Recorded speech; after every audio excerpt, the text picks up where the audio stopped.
Real estate ताजरीन के programme से BRS urban MLA उम्मीदवार बेगाला गणेश गुप्ता का खिताब।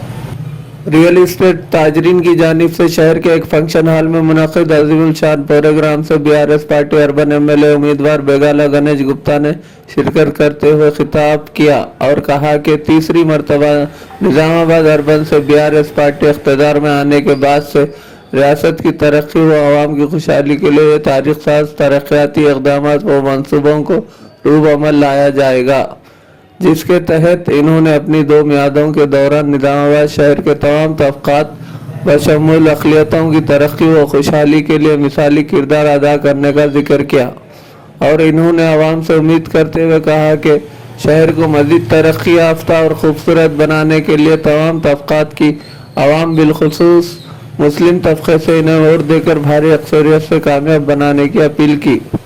इस प्रोग्राम में साबिक़ा रेडको चेयरमैन एस.ए. अलीम, साबिक़ा deputy mayor Mir Majaz Ali, senior BRS कायद नवीद इकबाल, कारपोरेटर एम.ए. खुद्दूस, मोहम्मद अब्दुल मतीन जोबली, रफीक कुरैशी, फ़हीम कुरैशी व दीगर बीआरएस अक़लियती कायदीन मौजूद थे। होगा और लीगल वेंचर्स होगा, नॉन लेआउट को अलाउ नहीं करेंगे और सिर्फ लीगल वेंचर्स को अलाउ करेंगे ताकि आवाम शांति से जी सके।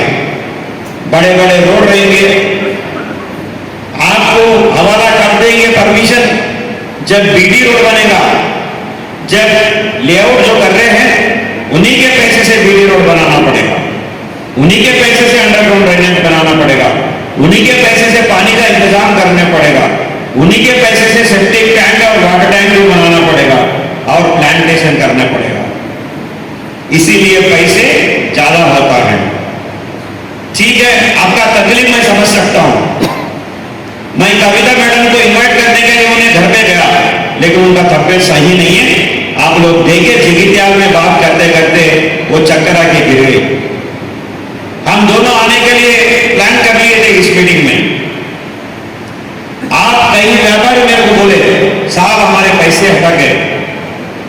कहीं लोग गरीब लोग हटा गए इसमें, जो अपना बच्चों का एजुकेशन के लिए, अपना बच्चों का शादियों के लिए जो प्लाट में इन्वेस्ट करे, उसका रजिस्ट्रेशन भी हटा गए। तो हम लोग जिम्मेदार हैं उसके। हम लोगों के ऊपर भरोसा से हमारे को बिलीव करके ये जो रजिस्ट्रेशन कर लिए, अभी एक बार हमको मौका दिलाओ सरकार से, आगे हम नॉन लेआउट कर नहीं करेंगे। ये लोगों के बात ये है। मैं जरूर आपके बात लेके केटीआर साहब के पास जाऊंगा, क्योंकि वो म्युनिसिपल एडमिनिस्ट्रेशन मिनिस्टर है, और केसीआर साहब के पास भी जाऊंगा। मैं बोलूंगा कि वो हमारे निजामाबाद में बहुत गरीब आवाम है, जो जिंदगी में पैसे कमाए तो फ्लैट के ऊपर इन्वेस्ट किया। आप लोग सर्वे करा लीजिए, अभी तक जो नॉन लेआउट वेंचर्स हुआ उसका लिस्ट मंगवा लीजिए। आपके जगह आप लोग सही है। रियल एस्टेट व्यापारी जो जमीन खरीद रहा या डेवलपमेंट को ले रहा, 15-20 फीट मार दे रहा, खटाखट मोहर डाल दे रहा, आप बेच दे रहा। अरे कोई बिजनेस वाला है, कोई दुबई में पैसे कमा रहा, उन्हें अपने पैसे को डबल करना चाहता, उन्हें क्या करता, भाई व्यापारी के पास पैसे भेज देते, प्लॉट खरीद देते।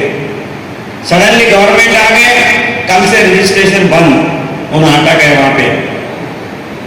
और ये व्यापार करने वाले जो एजेंट्स है वो भी परेशान, पहला जो खरीदे वो भी परेशान, जो बेटी की शादी के लिए प्लॉट लगाया नहीं बिक रहा वो भी परेशान, जो रजिस्ट्रेशन नहीं हो रहा वो खरीद पैसे देके एडवांस वो भी परेशान। ये सब इतना परेशानियां ये रियल एस्टेट के पीछे है, मैं जानता हूं। लेकिन गवर्नमेंट जो चाहता कि भाई लेआउट ही करना है, हम लोग देख रहे कितना तकलीफ हो रहा लोगों को जीने के लिए। हम लोग देख रहे कि वह हमारे पास आते आबादी में आके बोलते, पहले साहब देखिए हमारे छोटे बच्चे हैं बालकनी में खड़े, तो ये इलेक्ट्रिकल वायर आ रहे करंट के, शाद लगे तो डेंजर हो सकता, करंट खंभे हटा दो। इसके घर के सामने वाला आके बोलता यही बात, भाई हमारे घर के सामने से खंभे जा रहे, वो वायरों को हटाओ। अगर जो 15 फीट की रोड है, 5 फीट इन्हों खींच लिए, 5 फीट इन्हों खींच लिए, 10 फीट की रोड है, वायर हटाना, खंभे हटाना, करंट किधर से आएंगे? ये मसाइल है। अगर यहां माइनॉरिटी एरिया में हम पार्क बनाने के लिए जगह जगह ढूंढे तो हमको ओपन स्पेस नहीं मिल रहा।